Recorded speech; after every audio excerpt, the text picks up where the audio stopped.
Hello दोस्तों, welcome to the study with Mayank. मैं हूं आपका मयंक। हम लोगों की यहां पर क्लास 7th NCERT पॉलिटी की MCQ सीरीज चल रही है। आज आपका यहां पर अध्याय 6वां है।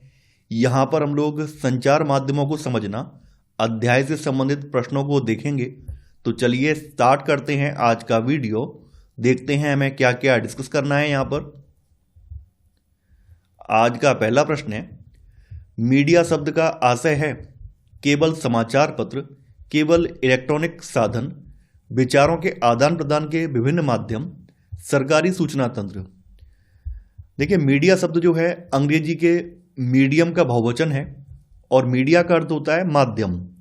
तो इसका आशय उन सभी साधनों से है जिनके द्वारा समाज में सूचना, समाचार, शिक्षा और विचारों का आदान प्रदान होता है।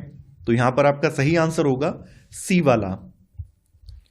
दूसरा प्रश्न है, मीडिया को लोकतंत्र का चौथा स्तंभ इसलिए कहा जाता है क्योंकि यह सरकार का हिस्सा है, यह न्यायपालिका को नियंत्रित करता है, यह केवल मनोरंजन प्रदान करता है, यह नागरिकों और सरकार के बीच सेतु का कार्य करता है। देखिए, मीडिया जो है लोकतंत्र में नागरिकों और सरकार के बीच सेतु का काम करती है और सरकार की जो जवाबदेही है सुनिश्चित करती है। इसलिए लोकतंत्र में मीडिया को चौथा स्तंभ कहा जाता है। तो आंसर है आपका डी वाला। तीसरा प्रश्न है, मीडिया शब्द की उत्पत्ति किस लैटिन शब्द से हुई है? मीडियम, मैसेज, मास, मोड। तो इसकी उत्पत्ति जो है मीडियम शब्द से हुई है और इसका अर्थ होता है माध्यम। तो आंसर है आपका ए वाला। चौथा प्रश्न है, जनसंचार माध्यमों के अंतर्गत किसे शामिल किया जाता है? केवल रेडियो और टीवी, टीवी, रेडियो, समाचार पत्र और इंटरनेट, केवल समाचार पत्र, केवल आपसी पत्र व्यवहार। देखिए, जनसंचार माध्यम वो साधन है जिनकी पहुंच एक साथ लाखों या करोड़ों लोगों तक होती है। तो उन माध्यमों को जनसंचार माध्यम कहा जाता है। तो इसमें टीवी आ जाता है, रेडियो है, समाचार पत्र है, इंटरनेट है। तो इनकी पहुंच जो है लाखों लोगों तक है। तो आंसर है आपका बी वाला। पांचवा प्रश्न है, टेलीवाइजर शब्द संबंधित है रेडियो के प्रारंभिक रूप से, टेलीविजन के शुरुआती रूप से, कंप्यूटर से, इंटरनेट से। टेलीवाइजर टेलीविजन का शुरुआती रूप है। तो यहां पर आपका सही आंसर है बी वाला। छठवां प्रश्न है, टेलीविजन के प्रारंभिक रूप टेलीवाइजर का आविष्कार किसने किया था? John L Baird, Alexander Graham Bell, Thomas Edison या मार्कोनी। तो जैसा कि आप लोग जानते हैं, टेलीविजन के प्रारंभिक रूप को टेलीवाइजर कहा जाता है और इसका आविष्कार जॉन एल बेयर्ड ने किया था। तो यहां पर आपका सही आंसर है ए वाला। सातवां प्रश्न है, प्रिंट मीडिया का मुख्य उदाहरण कौन सा है? सोशल मीडिया, समाचार पत्र और पत्रिकाएं, रेडियो, टेलीविजन। देखिए, प्रिंट मीडिया से आशय छपे हुए माध्यमों से है, यानी कि जो मुद्रित सामग्री है उसे प्रिंट मीडिया कहा जाता है। जैसे कि आपके अखबार हैं, मैगजीन्स हैं, तो ये सब चीज़ें इसमें आ जाती हैं। तो समाचार पत्र और पत्रिकाएं जो हैं ये प्रिंट मीडिया के उदाहरण हैं। वहीं आप लोग जानते हैं कि जो आपका रेडियो है ये एक ऑडियो सोर्स है, टेलीविजन श्रव्य दृश्य का उदाहरण है, सोशल मीडिया भी जो है श्रव्य दृश्य और लिखित सामग्री इसमें आती है डिजिटल फॉर्म में, इसका उदाहरण है। लेकिन प्रिंट मीडिया की अगर बात करें तो प्रिंट मीडिया में आपके समाचार पत्र और पत्रिकाएं आ जाती हैं। तो आंसर है आपका बी वाला। आठवां प्रश्न है, तकनीकी उन्नति का मीडिया पर मुख्य प्रभाव है? लागत में कमी, पहुंच और गुणवत्ता में वृद्धि, समाचारों की समाप्ति, सेंसरशिप का अंत। जैसा कि आप लोग जानते हैं, मीडिया के क्षेत्र में तकनीकी जो है दिनों दिन बदल रही है और तकनीकी उन्नति के साथ साथ मीडिया में जो चित्रों की गुणवत्ता है, ऑडियो की गुणवत्ता है, उसमें सुधार आया है। इसकी पहुंच लाखों लोगों तक हुई है। तो यहां पर पहुंच और गुणवत्ता में वृद्धि हुई है। तो आंसर है आपका बी वाला। नौवां प्रश्न है, इलेक्ट्रॉनिक मीडिया में चित्रों और ध्वनियों को सुदूर क्षेत्रों तक पहुंचाने के लिए उत्तरदायी है स्थानीय तार, प्रिंटिंग प्रेस, डाक सेवा, सैटेलाइट और केबल नेटवर्क। देखिए, इलेक्ट्रॉनिक मीडिया जैसे कि आपकी टेलीविजन, तो इसमें चित्रों और ध्वनियों को दूर दराज के क्षेत्रों में भेजने के लिए सैटेलाइट माध्यम और केबल नेटवर्क का इस्तेमाल किया जाता है। तो आंसर है आपका डी वाला। 10वां प्रश्न है, डिजिटल या सोशल मीडिया का प्रमुख आधार है printing press, cable network, internet, satellite dish. हाल के दिनों में डिजिटल या सोशल मीडिया का उदय हुआ है और इसका जो आधार है वो इंटरनेट है। तो यहां पर आपका सही आंसर है सी वाला। 11वां प्रश्न है, निम्न में से कौन न्यू मीडिया का उदाहरण है? जर्नल, फेसबुक, समाचार पत्र, पुस्तक। देखिए, सोशल मीडिया को न्यू मीडिया भी कहा जाता है और सोशल मीडिया से जुड़े हुए जो भी वेबसाइट्स हैं, जो भी प्लेटफॉर्म्स हैं, उन सभी को न्यू मीडिया के अंतर्गत रखा गया है। तो यहाँ पर फेसबुक जो है ये न्यू मीडिया का उदाहरण है। तो आंसर है आपका बी वाला। 12वां प्रश्न है, मीडिया संस्थानों की आय का सबसे प्रमुख साधन क्या है? पाठकों से लिया गया चंदा, सरकारी अनुदान, विभिन्न वस्तुओं के विज्ञापन, लेखकों का निजी धन। चूंकि मीडिया संस्थानों को चलाने के लिए भारी भरकम रिसोर्सेज की आवश्यकता पड़ती है, तो रिसोर्सेज को इकट्ठा करने के लिए धन की आवश्यकता पड़ती है। तो मीडिया संस्थान जो है विभिन्न वस्तुओं के विज्ञापन करके धन कमाते हैं। तो यहां पर आपका सही आंसर है सी वाला। 13वां प्रश्न है, आज के समय में अधिकांश टीवी चैनल और समाचार पत्र किसके स्वामित्व में हैं? स्वयंसेवी संस्थाओं के, बड़े व्यापारिक प्रतिष्ठानों के, केवल सरकार के या आम जनता के? जैसा कि मैंने आपको भी बताया था कि मीडिया हाउस को चलाने के लिए बहुत सारे रिसोर्सेज की आवश्यकता पड़ती है और रिसोर्सेज को जुटाने के लिए बहुत ज़्यादा धन की आवश्यकता पड़ती है।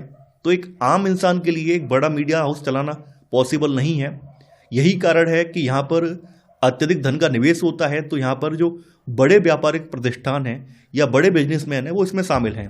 तो यहाँ पर आपका सही आंसर है बी वाला। 14वां प्रश्न है, मीडिया के संदर्भ में संतुलित रिपोर्ट किसे कहते हैं? जो केवल सरकार की प्रशंसा करे, जो केवल विपक्ष की कमियां दिखाए, जिसमें कोई चित्र ना हो, जो किसी मुद्दे के हर पक्ष को निष्पक्षता से सामने रखे। संतुलित रिपोर्ट का मतलब है कि मीडिया का झुकाव एक तरफा ना हो। ऐसा ना हो कि वो उसके पक्ष में खड़ी हो या फिर पूरी तरह से विपक्ष में खड़ी हो।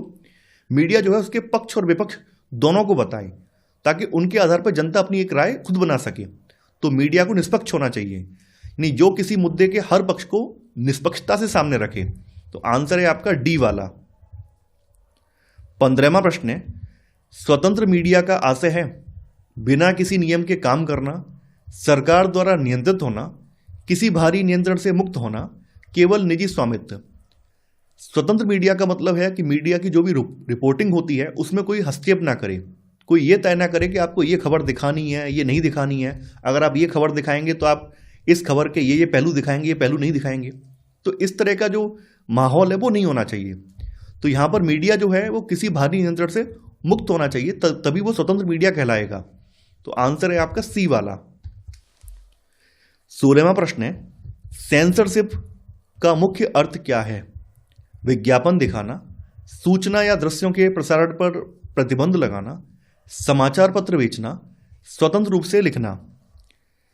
देखिए, सेंसरशिप का मतलब है किसी समाचार, लेख, फिल्म, दृश्य या अभिव्यक्ति को जनता तक पहुंचने से पहले उसको एनालिसिस करना, प्रतिबंधित करना या फिर उसके कुछ अंश को दिखाना, ये सेंसरशिप कहलाता है। और सेंसरशिप का जो काम है ये गवर्नमेंट या गवर्नमेंट की कुछ जो फर्म्स हैं वो करती हैं। तो यहाँ पर सही आंसर है सूचना या दृश्यों के प्रसारण पर प्रतिबंध लगाना। तो यहाँ पर आंसर है आपका बी वाला। 17वां प्रश्न है, भारत में आपातकाल के दौरान मीडिया की स्थिति क्या थी? मीडिया को पूर्ण स्वतंत्रता प्राप्त थी, सरकार ने कड़ा नियंत्रण सेंसरशिप लागू किया था, विज्ञापन पर रोक थी, विदेशी चैनलों पर प्रतिबंध नहीं था। देखिए, जिस समय हमारे देश में इंदिरा गांधी के शासनकाल में इमरजेंसी लगाई गई थी तो मीडिया हाउसेस को भी सेंसरशिप के दायरे में रख दिया गया था। उस समय सरकार मीडिया में छपने वाले हर आर्टिकल को देख रही थी। तो बहुत से आर्टिकल जो भी उनके चीफ एडिटर डिसाइड करते थे कि कल के अखबार में ये आर्टिकल छापे जाएंगे, तो एक दिन पहले उन्हें जो है गवर्नमेंट को दिखाने पड़ते थे, गवर्नमेंट के अधिकारियों को दिखाने पड़ते थे, भाई हम ये आर्टिकल छाप रहे हैं, इनकी ये भाषा है। अगर गवर्नमेंट के जो ऑफिशियल्स हैं वो उस पर आपत्ति जताते थे तो उन्हें वो हटाने पड़ते थे। तो कई मीडिया हाउस ने या कई समाचार पत्रों ने उस समय विरोध दर्ज कराने के लिए क्या किया था कि जो आर्टिकल्स, मान लीजिए ये अखबार का पन्ना है और इस अखबार के पन्ने में एक आर्टिकल ये है, एक आर्टिकल ये है और ये 2 आर्टिकल जो है गवर्नमेंट ने कहा कि ये नहीं लिखे जाएंगे। तो उस समय के अखबार क्या कर रहे थे, उसी आर्टिकल की इतनी जगह को वो खाली छोड़ देते थे ताकि वो विरोध दर्ज करा सकें कि भाई सरकार ने अपनी मनमानी चलाई है। तो यहां पर आपका सही आंसर है, सरकार ने कड़ा नियंत्रण लागू किया था। तो आंसर है आपका बी वाला। 18वां प्रश्न है, मीडिया द्वारा एजेंडा सेट करने का क्या अर्थ है? विज्ञापन की दरें तय करना, मंत्रियों का कार्यक्रम बनाना, टीवी सीरियल के नाम तय करना, यह तय करना कि किन मुद्दों पर जनता का ध्यान केंद्रित करना है। एजेंडा सेट करने का मतलब है कि यह डिसाइड करना कि कौन सी न्यूज़ दिखानी है, कौन सी नहीं दिखानी है, कौन सी न्यूज़ को कितनी प्रायोरिटी देनी है, कितने समय तक इसको चलाना है। तो यहां पर सही आंसर है डी वाला, यानी यह तय करना कि किन मुद्दों पर जनता का ध्यान केंद्रित करना है। तो आंसर है आपका डी वाला। 19वां प्रश्न है, निम्न में से कौन एजेंडा सेटिंग का उदाहरण है? सभी समाचारों को समान महत्व देना, फैशन वीक को प्रमुखता देना पर झोपड़पट्टी विस्थापन को नजरअंदाज करना, सभी मुद्दों पर बहस करना, केवल सरकारी आदेश छापना। आपके एक अध्याय में दिया हुआ है कि एक वरिष्ठ पत्रकार ने बताया कि मुंबई में एक फैशन वीक आयोजित किया गया था। उसकी खबर को तो मीडिया में जगह मिल गई, लेकिन उसी समय वहां पर जो झुग्गी झोपड़ियां तोड़ी जा रही थी, लोगों को अपने निवास स्थान से विस्थापित किया जा रहा था, उस खबर को अखबारों में, नहीं मीडिया के चैनलों पर कहीं भी जगह नहीं दी गई। तो कहीं ना कहीं ये एजेंडा सेटिंग का एक उदाहरण है। तो यहां पर आपका सही आंसर है बी वाला। 20वां प्रश्न है, कोलापेयों में कीटनाशकों के स्तर की रिपोर्ट मीडिया द्वारा दिखाना किसका उदाहरण है? व्यापारिक लाभ का, एजेंडा सेटिंग और जन जागरूकता का, सरकार की विफलता का, मनोरंजन का। देखिए, ऐसा नहीं है कि अक्सर मीडिया एजेंडा सेट करके केवल एक तरफा रिपोर्टिंग करता है, ऐसा बिल्कुल भी नहीं है। कभी कभी मीडिया जो है लोगों को जागरूक भी करता है। तो कोलापेय में जब कीटनाशक पाए गए हैं और ये रिपोर्ट मीडिया के हाथ में लगी है, तो मीडिया ने इस रिपोर्ट को बिना किसी बाहरी दबाव के, बिना किसी गवर्नमेंट के दबाव के, इसको निष्पक्षता से चैनलों पर चलाया है। तो यहां पर ये उदाहरण है एजेंडा सेटिंग और जन जागरूकता का। तो आंसर है आपका बी वाला। 21वां प्रश्न है, मीडिया अक्सर गरीबों की समस्याओं जैसे कि साफ पानी को क्यों नहीं दिखाता? क्योंकि ये समस्याएं महत्वपूर्ण नहीं हैं, क्योंकि विज्ञापनदाता इन मुद्दों में रुचि नहीं रखते, क्योंकि सरकार ने मना किया है, क्योंकि मीडिया के पास समय नहीं है। देखिए, मीडिया वाले अक्सर उन खबरों को दिखाते हैं जिन पर टीआरपी ज़्यादा बनती है, यानी जिससे चैनल की व्यूअरशिप बढ़ती है। आसान भाषा में इसे चैनल को लोग ज़्यादा पसंद करने लगते हैं, ज़्यादा देखने लगते हैं, तो उन मुद्दों को ज़्यादा दिखाते हैं। जब उन मुद्दों को दिखाएंगे जिससे कि जनता आकर्षित हो, ऑडियंस आकर्षित हो, तो टीआरपी बढ़ेगी और टीआरपी बढ़ने के साथ साथ जो विज्ञापन का रेट है वो बढ़ जाएगा। यानी मान लीजिए एक चैनल है, काफ़ी पॉपुलर चैनल है, जैसे मैं यहाँ यूट्यूब की बात कर लूँ, यूट्यूब पर एक चैनल पर 100 मिलियन फॉलोअर हैं, है ना, और उसका जो पर वीडियो का जो व्यू है वो मिलियंस में जाता है। और एक चैनल ऐसा है जिसके 1 लाख सब्सक्राइबर हैं और उसके एक वीडियो पे व्यू 1000 या 2000 रहते हैं। तो ऑब्वियसली जो 100 मिलियन वाला जो चैनल है उस पर विज्ञापन की कीमत ज़्यादा होगी, है ना। तो यहाँ पर आंसर है आपका बी वाला, क्योंकि विज्ञापन दाता इन मुद्दों में रुचि नहीं रखते। ये विज्ञापन दाताओं को चाहिए तड़कते भड़कते न्यूज चैनल जहाँ पर लोग अच्छे खासे जुड़े हों, ताकि उनका विज्ञापन वहाँ दिखाया जाए और लोग उनके प्रोडक्ट को, उस विज्ञापन को देखकर परचेज कर सकें। तो आंसर है आपका बी वाला। 22वां प्रश्न है, सामाजिक विज्ञापन का उद्देश्य क्या है? जागरूकता फैलाना, उत्पाद बेचना, लाभ कमाना, राजनीतिक प्रचार। देखिए, सामाजिक विज्ञापन का उद्देश्य किसी उत्पाद की बिक्री करना नहीं होता है, बल्कि समाज में जागरूकता फैलाना होता है। जैसे कि स्वच्छता अभियान है, पोलियो टीकाकरण है, या सड़क सुरक्षा के जो नियम हैं, रेलवे क्रॉसिंग के जो नियम हैं, इन सब के बारे में अवेयरनेस फैलाने वाले जो विज्ञापन है, इनको सामाजिक विज्ञापन कहा जाता है। तो यहां पर आपका सही आंसर है ए वाला। 23वां प्रश्न है, सामुदायिक रेडियो का मुख्य उद्देश्य क्या है? राष्ट्रीय राजनीति पर केंद्रित होता है, अंतर्राष्ट्रीय व्यापार दिखाता है, फिल्म प्रचार करता है, या स्थानीय मुद्दों और किसानों की जानकारी देता है। देखिए, सामुदायिक रेडियो का मुख्य उद्देश्य स्थानीय समुदाय की जो भी आवश्यकताएं हैं उनको पूरा करना होता है। कई ऐसे मुद्दे होते हैं जो कि राष्ट्रीय मीडिया में या मेन स्ट्रीम मीडिया में नहीं आ पाते हैं, तो सामुदायिक जो रेडियो है या स्थानीय जो मीडिया के साधन हैं उन मुद्दों को उठाते हैं ताकि लोगों में अवेयरनेस आए। तो यहाँ पे जो सामुदायिक रेडियो वाला जो कॉन्सेप्ट है, ये खास करके जो किसान हैं या फिर जो लघु कुटीर उद्योग धंधे वाले लोग हैं उनके लिए काफ़ी ज़्यादा पॉपुलर हुआ है। तो जैसे किसानों की बात करें तो सामुदायिक रेडियो जो है किसानों को फसलों के मूल्य, बीज, फर्टिलाइजर या फिर मौसम से संबंधित जो जानकारी है इन सब के बारे में ये जागरूकता देता है या जानकारी देता है। तो यहाँ पर आपका सही आंसर है डी वाला। 24वां प्रश्न है, निम्न में से कौन मीडिया की विश्वसनीयता को प्रभावित करता है? संतुलित रिपोर्ट, तकनीकी विकास, विज्ञापन पर निर्भरता, जन भागीदारी। देखिए, जब कोई चैनल विज्ञापन पर डिपेंड रहेगा तो जो भी एडवर्टाइज़र होंगे, जो भी उसके विज्ञापन प्रदाता जो कंपनियां होंगी, वो उनके खिलाफ आवाज़ नहीं उठा पाएगा। तो जब कोई चैनल विज्ञापन देने वाले कंपनियों के खिलाफ आवाज़ नहीं उठाता है तो कहीं ना कहीं ये मीडिया की विश्वसनीयता को प्रभावित करता है। जैसे कि यहाँ पर आपने देखा होगा बिमल पान मसाला वाला ऐड जो कि अखबारों में आता है, टीवी चैनल्स पे आता है, इसकी लाइन है कि दाने दाने में केसर का दम। तो उसके खिलाफ आज तक ना तो किसी अखबार ने आवाज़ उठाई है और ना ही किसी मीडिया चैनल ने आवाज़ उठाई है। तो यहाँ पर आपका सही आंसर है सी वाला। 25वां प्रश्न है, सोशल मीडिया की विशेषता है एक तरफा संचार, द्विपक्षीय एवं त्वरित संवाद, केवल सरकारी उपयोग, प्रिंट आधारित। सोशल मीडिया की विशेषता है कि तत्काल द्विपक्षीय और त्वरित संवाद होता है। तो यहां पर आपका सही आंसर है बी वाला। 26वां प्रश्न है, यदि मीडिया जनहित के मुद्दे उठाता है तो लोकतंत्र सशक्त होता है, सरकार समाप्त होती है, सेंसरशिप बढ़ती है, चुनाव रुक जाते हैं। देखिए, जब मीडिया जो है जनहित के मुद्दों को उठाता है तो इससे नागरिक अधिक जागरूक होते हैं और जागरूक नागरिक ही लोकतंत्र की असली ताकत होते हैं, यानी लोकतंत्र इससे सशक्त होता है। तो यहां पर आपका सही आंसर है ए वाला। 27वां प्रश्न है, खबर लहरिया समाचार पत्र किस राज्य से संबंधित है? MP, Bihar, UP, Rajasthan.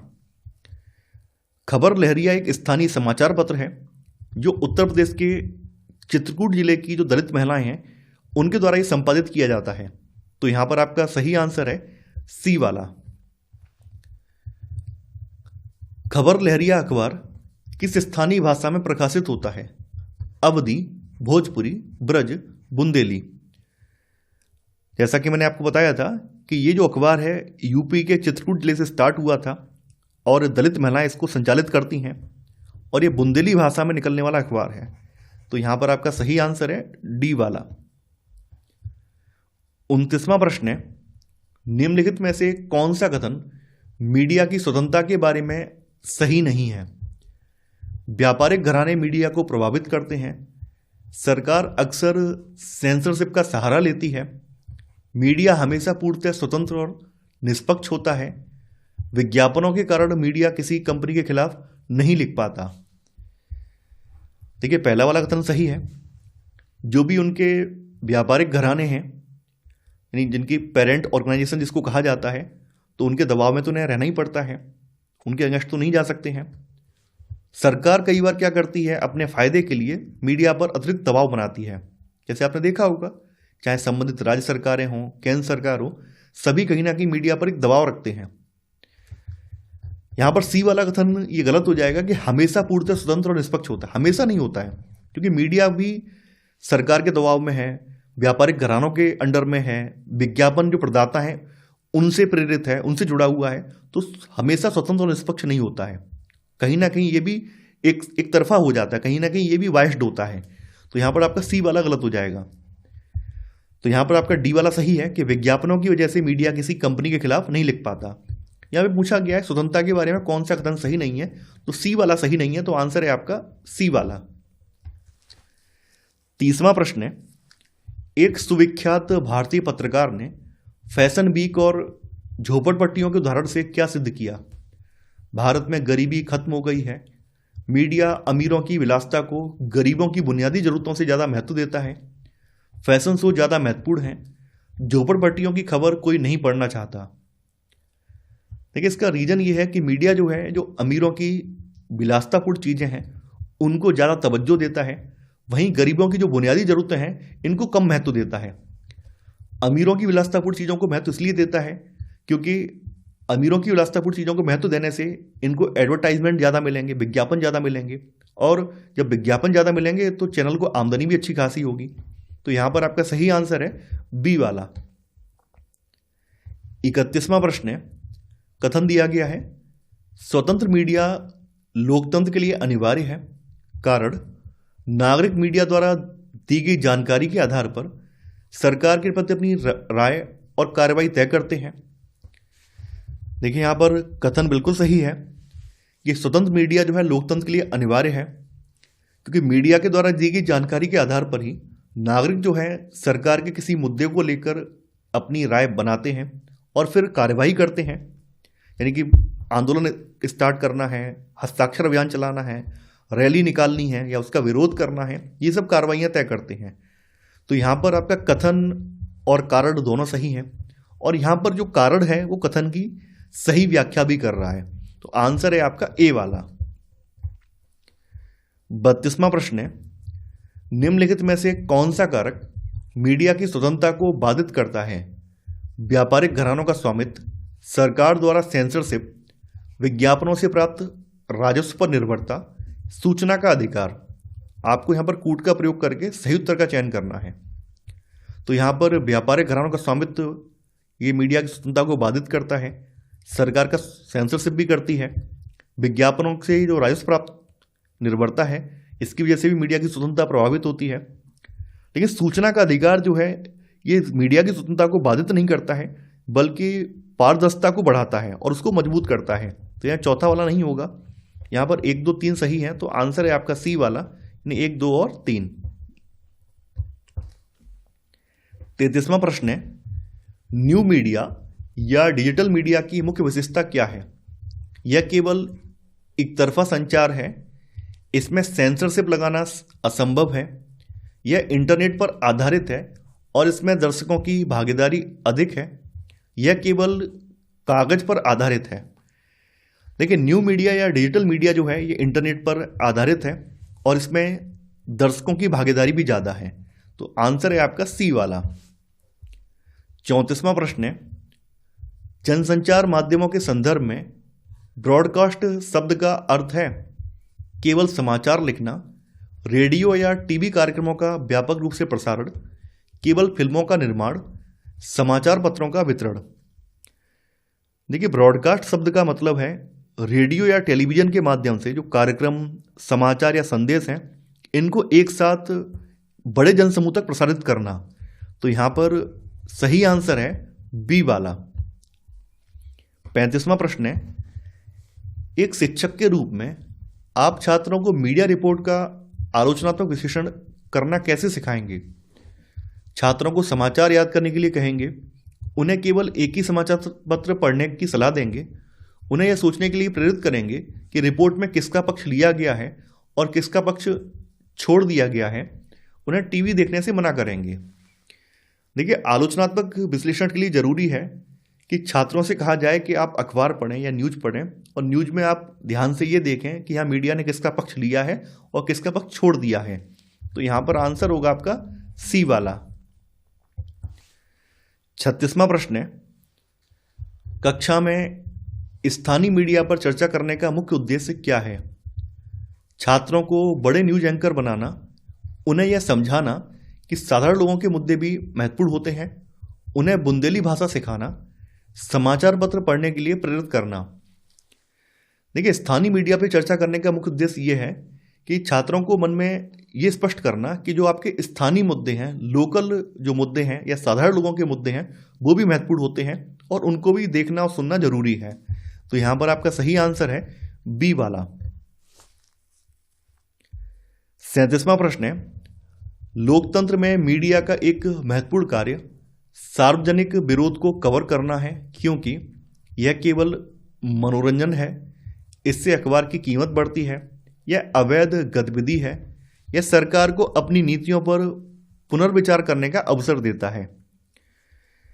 देखिए, लोकतंत्र में मीडिया की भूमिका केवल सूचना देना नहीं है, बल्कि नागरिकों की आवाज़ को भी उठाना है। तो मीडिया जो है नागरिकों की आवाज़ भी उठाता है। देखिए, जब मीडिया किसी सार्वजनिक विरोध को कवर करता है तो वह सरकार तक जनता की जो चिंताएं हैं या जनता में जो असंतोष व्याप्त है उसको भी सरकार तक पहुंचाता है। इससे सरकार को अपनी जो नीतियां हैं, निर्णय हैं या उनके जो कार्यक्रम हैं उन पर पुनर्विचार करने का अवसर मिलता है। तो यहां पर आपका सही आंसर होगा डी वाला। 38वां प्रश्न है, यदि कोई मीडिया हाउस किसी विशेष कंपनी के खिलाफ खबर नहीं छापता क्योंकि वह कंपनी उसे विज्ञापन देती है, तो यह उदाहरण है व्यावसायिक हितों के टकराव का, स्वतंत्र पत्रकारिता का, संतुलित रिपोर्टिंग का या सरकारी सेंसरशिप का। देखिए, ये उदाहरण है व्यावसायिक हितों के टकराव का। अगर मान लीजिए जो विज्ञापन प्रदाता कंपनी है उसके खिलाफ अखबार वाले या फिर मीडिया चैनल वाले लिखना स्टार्ट कर देंगे, तो विज्ञापन देने वाली कंपनी उन्हें विज्ञापन क्यों देगी? कहीं ना कहीं उनके व्यवसायिक हितों में टकराव होगा। तो यहां पर आपका सही आंसर है ए वाला। 39वां प्रश्न है, स्थानीय मीडिया द्वारा डॉक्यूमेंट्री फिल्में बनाने का उद्देश्य क्या है? हॉलीवुड से मुकाबला करना, गरीब और हाशिए के समुदायों की वास्तविक समस्याओं को दिखाना, विज्ञापन से पैसा कमाना, केवल अभिनेताओं का प्रचार करना। स्थानीय मीडिया के द्वारा बनाई जाने वाली जो डॉक्यूमेंट्री फिल्में हैं इनका उद्देश्य मनोरंजन या प्रतिस्पर्धा करना नहीं है, बल्कि समाज के जो वंचित और हाशिए पर रहने वाले समुदाय हैं इनकी जो भी वास्तविक समस्याएं हैं उनको उजागर करना है। तो यहां पर आपका सही आंसर है बी वाला। 40वां प्रश्न है, निम्नलिखित में से कौन सा सामाजिक विज्ञापन का उदाहरण नहीं है? जल संरक्षण का संदेश, बेटी बचाओ बेटी पढ़ाओ अभियान, एक नए स्मार्टफोन की सेल का विज्ञापन या सड़क सुरक्षा नियम। सामाजिक विज्ञापन वो विज्ञापन होते हैं जिनसे समाज में एक जागरूकता का संदेश जाए। तो जल संरक्षण का संदेश है, बेटी बचाओ बेटी पढ़ाओ अभियान है, सड़क सुरक्षा के नियम है, ये सभी सामाजिक विज्ञापन में आ जाते हैं। एक नए स्मार्टफोन की सेल का विज्ञापन जो है ये व्यवसायिक लाभ के लिए किया गया विज्ञापन है, न कि जागरूकता वाला विज्ञापन। तो यहां पर आपका सही आंसर है सी वाला। 41वां प्रश्न है, खबर लहरिया अखबार कितनी समयावधि में निकलता है? प्रतिदिन, प्रत्येक सप्ताह, हर 15 दिन में या महीने में एक बार? खबर लहरिया जो है हर 15 दिन में निकाला जाता है। तो यहां पर आपका सही आंसर है सी वाला। 42वां प्रश्न है, एक संतुलित मीडिया रिपोर्ट पाठक को क्या प्रदान करती है? तैयार किया हुआ निष्कर्ष, केवल एक पक्ष की जानकारी, सभी तथ्य ताकि पाठक स्वयं निर्णय ले सकें, भ्रामक सूचना। देखिए, एक संतुलित मीडिया रिपोर्ट का उद्देश्य पाठक पर कोई पहले से निष्कर्ष थोपना नहीं होता है, बल्कि किसी मुद्दे के जो सभी पक्ष हैं यानी पक्ष विपक्ष उन सभी को बताना होता है ताकि पाठक खुद से निर्णय ले सकें। तो यहां पर आपका सही आंसर है सी वाला। 43वां प्रश्न है, निम्नलिखित में से कौन सा जनसंचार का श्रव्य दृश्य माध्यम है? यानी ऑडियो विजुअल माध्यम है? रेडियो, समाचार पत्र, पत्रिका, टेलीविजन। देखिए, यहां पर रेडियो जो है ये केवल श्रव्य माध्यम है, समाचार पत्र और पत्रिकाएं जो है केवल दृश्य माध्यम है, प्रिंट फॉर्म में होती हैं तो केवल दृश्य माध्यम है। टेलीविजन जो है ये ऑडियो विजुअल दोनों है, ये श्रव्य दृश्य माध्यम दोनों में आ जाता है। तो यहां पर आपका सही आंसर है डी वाला टेलीविजन। 44वां प्रश्न है, मीडिया हाउस का बिजनेस हाउस का हिस्सा होने का सबसे बड़ा खतरा क्या है? तकनीक पुरानी हो जाएगी, समाचारों की निष्पक्षता खत्म हो सकती है, चैनल बंद हो जाएगा या विज्ञापन कम हो जाएंगे। जैसा कि आप लोग जानते हैं कि जब कोई मीडिया हाउस किसी बड़े बिजनेस हाउस यानी कॉर्पोरेट समूह का हिस्सा होता है तो उसके आर्थिक और व्यवसायिक हित जो हैं समाचारों की जो भी प्रस्तुति है इन पर प्रभाव डालते हैं। तो यहाँ पर आपका सही आंसर है बी वाला। 45वां प्रश्न है, वर्तमान समय में संचार माध्यमों और विज्ञापनों की छाप युवाओं के जीवन पर पूरी तरह व्याप्त है। इस संदर्भ में निम्नलिखित कथनों पर विचार कीजिए। किसी मुद्दे के महत्व या उसकी महत्वहीनता को लेकर जो हम धारणाएं बनाते हैं वे संचार माध्यमों से प्रभावित होती हैं। संचार माध्यम लोगों की धारणाओं और उनके विचारों को एक सुव्यवस्थित एजेंडा चलाकर प्रभावित करते हैं। आपको यहां बताना है कौन सा कथन गलत है। देखिए, यहां पर पहला वाला कथन बिल्कुल सही है। किसी मुद्दे के महत्व को लेकर या उसकी महत्वहीनता को लेकर हमारे मन में जो धारणाएं बनती हैं वो सभी संचार माध्यमों से प्रभावित होती हैं। आपने देखा होगा, अगर मीडिया लंबे समय तक किसी मुद्दे को लेकर एक रिपोर्टिंग करती है और ये दर्शाने लगती है कि भाई ये मुद्दा जो है बिल्कुल बेकार है, ये वस्तु बेकार है, ये व्यक्ति बेकार है, तो हमारे मन में भी ये बैठ जाता है कि हाँ भाई ये वस्तु बेकार है या ये व्यक्ति बेकार है। तो यहाँ पर आपका पहला वाला सही है। संचार माध्यम जो है एक सुव्यवस्थित एजेंडा चलाकर लोगों की धारणाओं को, उनके विचारों को प्रभावित करते हैं, जो कि आजकल हो भी रहा है। तो यहाँ पर आपके एक और दो दोनों सही हैं। चूंकि यहाँ पर पूछा गया है कौन सा कथन गलत है, तो यहाँ पर आंसर होगा डी वाला। ना तो एक गलत है और ना ही दूसरा, तो आंसर है आपका डी वाला। 46वां प्रश्न है, मानव जीवन में उपयोग लाए जाने वाले संचार साधनों के संदर्भ में निम्नलिखित कथनों पर विचार कीजिए। रेडियो, टीवी, अखबार, इंटरनेट व संचार के अन्य साधनों को संचार माध्यम यानी मीडिया कहा जाता है। मीडिया अंग्रेजी के मीडियम शब्द का बहुवचन है, जिसका अर्थ होता है माध्यम। टीवी, रेडियो और अखबार की पहुंच लाखों लोगों तक है, इसीलिए इन्हें जनसंचार माध्यम या मास मीडिया कहते हैं। देखिए, पहला वाला कथन बिल्कुल सही है। रेडियो, टीवी, अखबार, इंटरनेट या संचार का कोई भी माध्यम जिससे हमारे विचारों का आदान प्रदान होता है वो सबको मीडिया कहा जाता है। मीडिया जो है अंग्रेजी के मीडियम शब्द का बहुवचन है और इसका अर्थ होता है माध्यम। या सेकंड वाला भी सही है। चूंकि टीवी, रेडियो, अखबार या इंटरनेट की पहुंच लाखों लोगों तक है, इसी वजह से इन्हें जो है जनसंचार माध्यम या मास मीडिया कहा जाता है।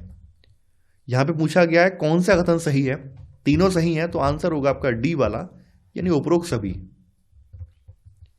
47वां प्रश्न है, राष्ट्रीय स्तर के संचार माध्यमों में स्थानीय मुद्दों पर विशेष ध्यान न दिए जाने के कारण स्थानीय संचार माध्यमों का प्रचलन समाज में बढ़ रहा है। खबर लहरिया नामक स्थानीय समाचार पत्र के संदर्भ में निम्नलिखित कथनों पर विचार कीजिए। यह समाचार पत्र यूपी के झांसी जिले की 8 दलित महिलाओं द्वारा हर 15 दिन में निकाला जाता है। स्थानीय बुंदेली भाषा में लिखित इस 8 पृष्ठ के समाचार पत्र में दलितों से संबंधित विषयों, स्त्रियों के प्रति हिंसा और राजनीतिक भ्रष्टाचार से संबंधित रिपोर्ट होती है। आपको यहां बताना है कौन सा कथन गलत है। देखिए, खबर लहरिया जो है स्थानीय समाचार पत्र है और ये यूपी के झांसी जिले से नहीं बल्कि यूपी के चित्रकूट जिले से निकलता है।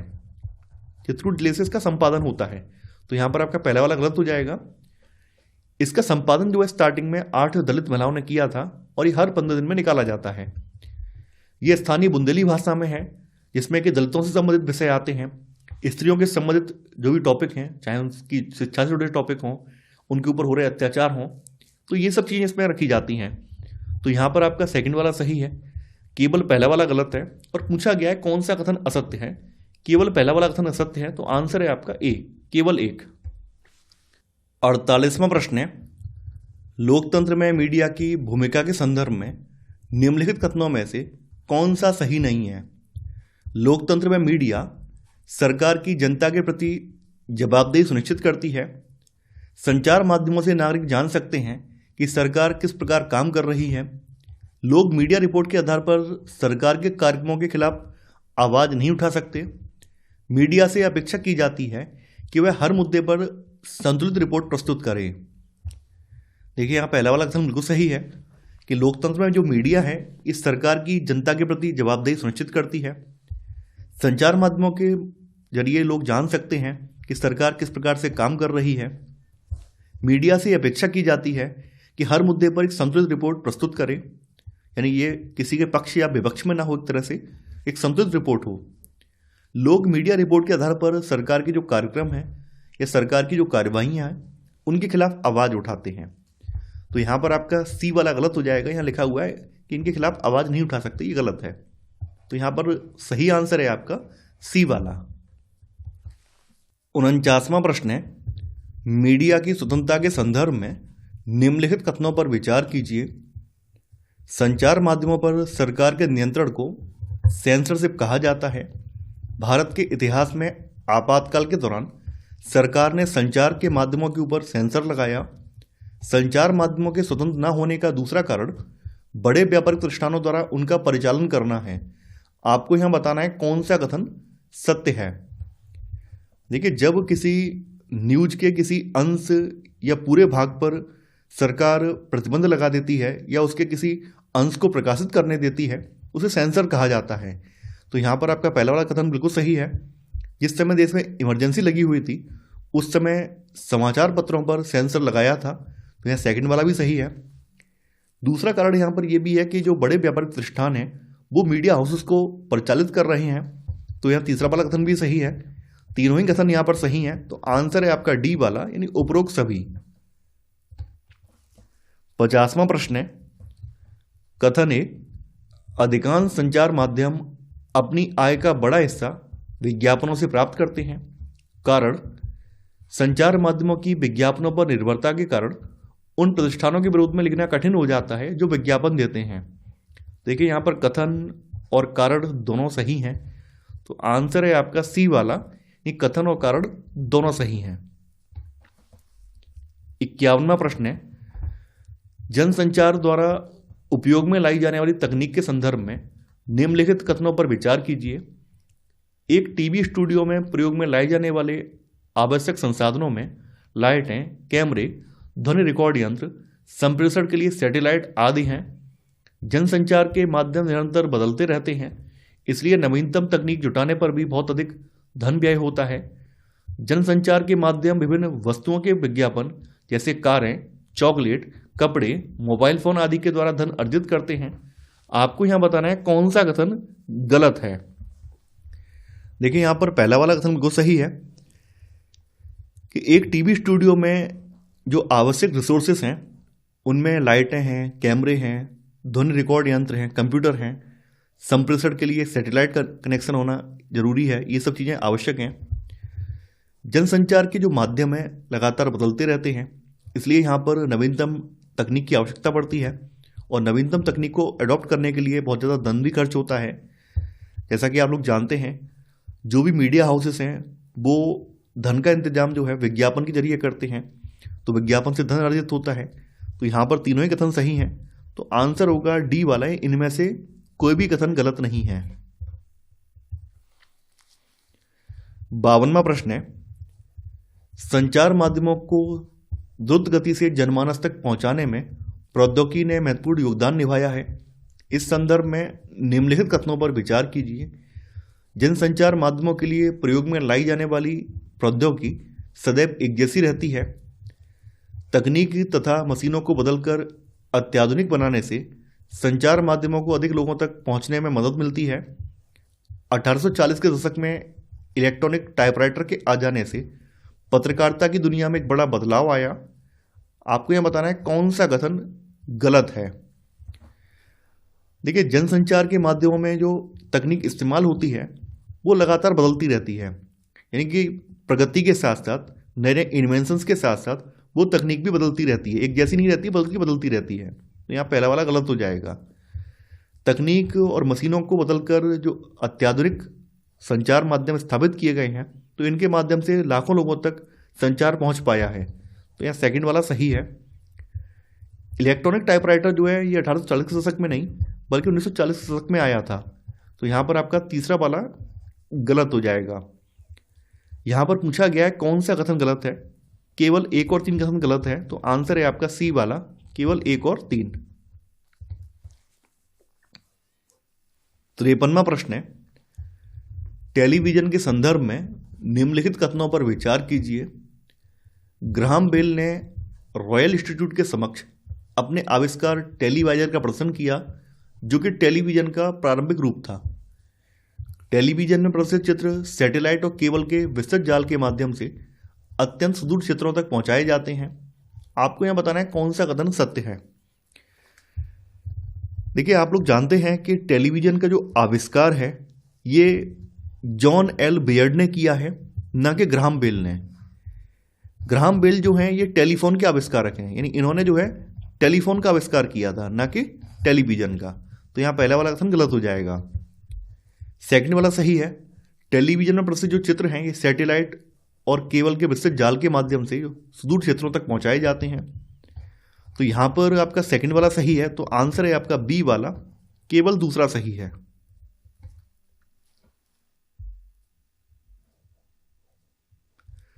चौवनवा प्रश्न है,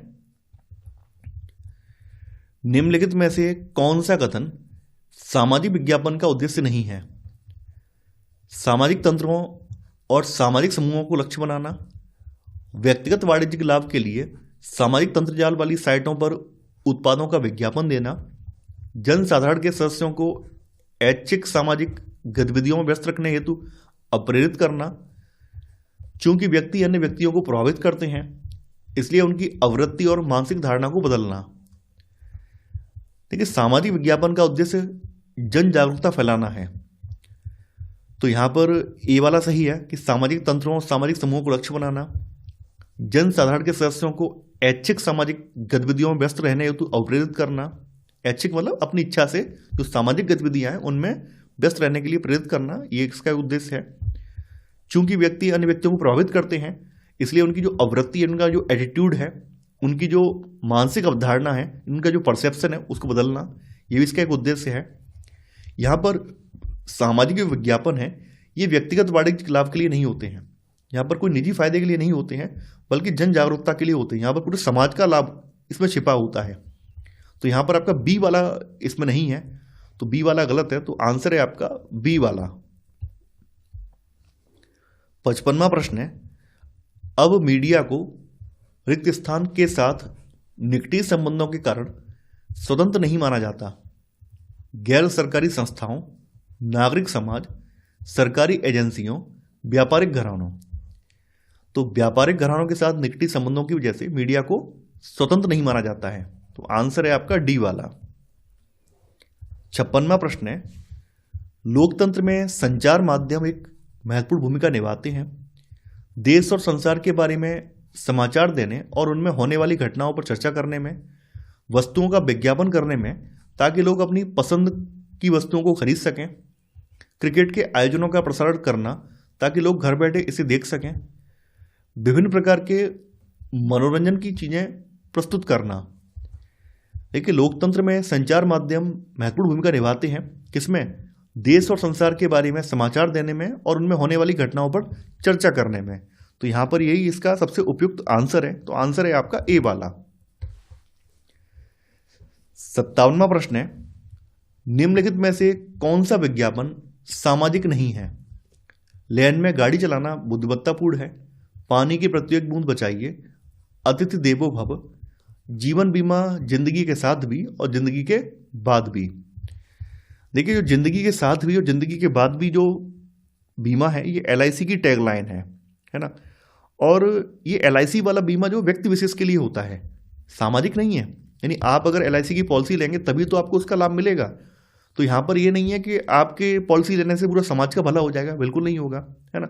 तो ये यहाँ पर ये व्यक्तिगत उद्देश्य के लिए किया गया कार्य है, ये सामाजिक नहीं है, सामाजिक विज्ञापन में ये नहीं आएगा।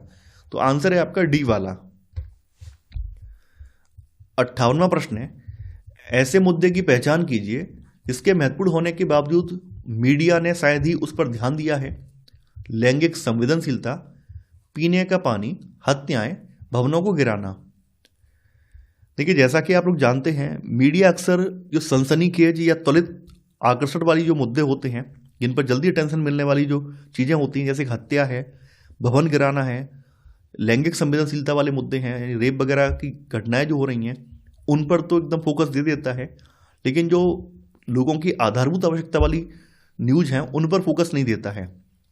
यानी पीने के पानी जैसी जो समस्याएं हैं इन पर मीडिया बहुत ज़्यादा अटेंशन नहीं देता है। तो आंसर है आपका बी वाला। 59वां प्रश्न है, सामाजिक विज्ञापनों पर निम्नलिखित दो कथनों ए और बी पर विचार कीजिए और सही उत्तर का चयन कीजिए। सामाजिक विज्ञापन वे विज्ञापन है जो समाज के लिए विस्तृत स्तर पर संदेश का प्रसारण करते हैं। सामाजिक विज्ञापन केवल सरकार यानी राज्य द्वारा प्रस्तुत किए जाते हैं। देखिए यहाँ पर ए वाला सही है। सामाजिक विज्ञापन वे विज्ञापन है जो समाज के लिए एक विस्तृत स्तर पर संदेश का प्रसारण करते हैं। सामाजिक विज्ञापन केवल सरकार प्रस्तुत नहीं करती है, कई बार जो निजी संस्थाएं हैं या जो NGOs हैं या अन्य जो सामाजिक संगठन हैं वो भी ऐसे विज्ञापन प्रस्तुत करते हैं। तो यहाँ पर आपका ए वाला सही है लेकिन बी वाला गलत है, तो आंसर होगा डी वाला, यानी ए सही है और बी गलत है। 60वां प्रश्न है, संचार माध्यम के संदर्भ में निम्नलिखित कथनों में से कौन सा गलत है? जनसंचार का लोगों तक जानकारी पहुंचाना एक महत्वपूर्ण कार्य है। संचार माध्यम की कार्यप्रणाली में नियमित सरकारी हस्तक्षेप रहता है। विज्ञापनों द्वारा धन कमाया जाता है। जनसंचार द्वारा उपयोग में लाई जाने वाली तकनीकें बदलती रहती हैं। देखिए यहाँ पर बी वाला ये गलत है, ये हमेशा सही नहीं होता है। जैसा कि आप लोग जानते हैं कि सरकार का हस्तक्षेप तो होता है लेकिन ये जरूरी नहीं है कि नियमित हो, कुछ कुछ मुद्दों में हो सकता है। ये नहीं है कि हर न्यूज ही सरकार से पूछ के दिखाई जाएगी, ऐसा नहीं होता है। तो संचार माध्यम की कार्यप्रणाली में नियमित सरकारी हस्तक्षेप रहता है, ये कथन पूर्णतः सत्य नहीं है बल्कि गलत है। तो यहां पर आंसर होगा आपका बी वाला। 61वां प्रश्न है, समाचार चैनल पर विज्ञापन का मूल्य निर्भर होता है बड़े व्यापारिक घरानों पर, कंपनी क्षेत्र पर, चैनल की लोकप्रियता पर या दर्शकों की मांग पर। तो जैसा कि मैंने आपको बताया था, समाचार चैनल पर जो विज्ञापन की दर है यानी किस दर से उसे विज्ञापन मिलेगा, ये उसकी पॉपुलैरिटी पर और उसकी जो दर्शक संख्या है TRP, इस पर निर्भर करता है। तो यहां पर आपका सही आंसर है सी वाला, चैनल की लोकप्रियता पर। 62वां प्रश्न है, निम्नलिखित कथनों पर ध्यान दें और लोकतंत्र में संचार माध्यम की सही भूमिका का चयन करें। इसे समाचार के माध्यम से नागरिकों को सूचना पहुंचानी चाहिए। इसे विज्ञापक के दृष्टिकोण को समाचार कार्यक्रमों के माध्यम से देनी चाहिए। इसे हर दृष्टिकोण की चर्चा करनी चाहिए। देखिए लोकतंत्र में संचार माध्यम की सही भूमिका क्या है कि समाचार के माध्यम से नागरिकों तक सही सूचना पहुंचाए, है ना, और हर दृष्टिकोण की चर्चा कर रही, केवल ये ना हो कि एक तरफा किसी मुद्दे के केवल पॉजिटिव एस्पेक्ट बताए या केवल नेगेटिव एस्पेक्ट बताए, ऐसा ना हो। पॉजिटिव और नेगेटिव एस्पेक्ट दोनों को साथ में बताएं ताकि नागरिक उसके आधार पर अपनी एक राय तैयार कर सकें। इसे विज्ञापक का मतलब एडवर्टाइजर, जो विज्ञापन प्रदाता कंपनियां हैं या विज्ञापन प्रदान करने वाले लोग हैं, तो इनके दृष्टिकोण को समाचार कार्यक्रमों के माध्यम से देना चाहिए, ये गलत है। भाई ये तो व्यक्तिगत लाभ की बात हो गई। भाई एडवर्टाइजमेंट देना एक व्यक्तिगत विषय है, व्यक्तिगत वाणिज्यिक लाभ का विषय है, इसका जनता से कोई लेना देना नहीं है। तो यहाँ पर आपका सेकंड वाला जो है गलत हो जाएगा। यहाँ पर 1 और 3 सही है, तो आंसर है आपका ए वाला, 1 और 3। 63वां प्रश्न है, स्थानीय संचार माध्यम यानी मीडिया क्या है? राज्य समूहों द्वारा दूर दराज के क्षेत्रों के लोगों के स्थानीय मुद्दों को कवर करने के उद्देश्य से चलाए जाने वाला संचार माध्यम। राष्ट्रीय समूहों द्वारा दूर दराज के क्षेत्रों के लोगों के स्थानीय मुद्दों को कवर करने के उद्देश्य से चलाए जाने वाला संचार माध्यम। स्थानीय समूहों द्वारा दूर दराज के क्षेत्रों के लोगों के स्थानीय मुद्दों को कवर करने के उद्देश्य से चलाए जाने वाला संचार माध्यम। या अंतर्राष्ट्रीय समूहों द्वारा दूर दराज के क्षेत्रों के लोगों के स्थानीय मुद्दों को कवर करने के उद्देश्य से चलाए जाने वाला संचार माध्यम। तो स्थानीय संचार माध्यम क्या है? ये स्थानीय समूहों के द्वारा जो दूर दराज के क्षेत्रों के लोग हैं, इनके स्थानीय मुद्दों को कवर करने के उद्देश्य से चलाए जाने वाले माध्यम को स्थानीय संचार माध्यम या स्थानीय संचार मीडिया कहा जाता है। तो आंसर है आपका सी वाला।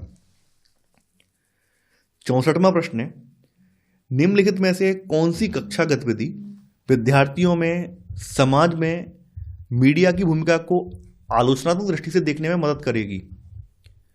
क्या सरकार किसी खबर को टीवी पर चलाने से रोक सकती है? वह ऐसा क्यों करेगी? विषय पर छात्रों द्वारा कक्षा में परिचर्चा करवाना। किसी एक मुद्दे पर छात्रों को अलग अलग अखबारों के कतरनों को इकट्ठा कराना और उनके विवरण की तुलना करने को कहना। छात्रों में व्हाट्सएप और अन्य सोशल मीडिया पर आई खबरों को एकत्र करवाना तथा उसका शैक्षणिक संसाधन के रूप में इस्तेमाल करना। आपको यहाँ पर सही विकल्प का चयन करना है। देखिए यहाँ पे आलोचनात्मक दृष्टि कब तैयार होगी? जब छात्र हर मुद्दे को एनालिसिस करें, है ना, उनमें कंपेयर करें। तो यहाँ पर ए वाला सही है, बी वाला भी सही है। अलग अलग अखबारों की जो कतरने हैं इनको इकट्ठा करके इनके न्यूज के जो विवरण है उनकी तुलना करके आलोचनात्मक दृष्टि छात्रों में पैदा हो सकती है। क्योंकि सोशल मीडिया पर किसी का कोई रेगुलेशन नहीं है ना। अब जैसे आप हैं, आप अपने दोस्त को कोई प्रैंक, कोई मजाक वाला मैसेज टाइप करके भेज दें तो उसकी कोई सत्यता तो है नहीं, कोई ऐसा तो है नहीं कि ऑथेंटिसिटी हो इसकी, गवर्नमेंट ने अप्रूव्ड किया है या आपके ऊपर कोई बाध्यता है कि आपको यहाँ पे सही सही लिखना था। वो मैसेज झूठ भी हो सकता है, र्यूमर भी हो सकती है ना। तो छात्रों को अगर सोशल मीडिया के माध्यम से खबरों को इकट्ठा करने का कह देंगे तो यहाँ पर जो ऑथेंटिसिटी है वो खत्म हो जाएगी, प्रामाणिक खबरें यहाँ पर नहीं मिल पाएंगी, खबरों की जो विश्वसनीयता है वो पता नहीं चल पाएगी। तो यहाँ सी वाला विकल्प इसमें नहीं होगा, ए और बी सही है। तो सही आंसर है आपका ए वाला, यानी ए और बी दोनों। तो आंसर है आपका ए वाला। तो इसी के साथ हमारा ये अध्याय समाप्त हो जाता है। मैं आशा करता हूं कि आपको ये सीरीज पसंद आ रही होगी। आप लोग इस वीडियो को लाइक और शेयर करना बिल्कुल नहीं भूलेंगे। तो आज के लिए उतना ही। Thanks for watching. जय हिंद।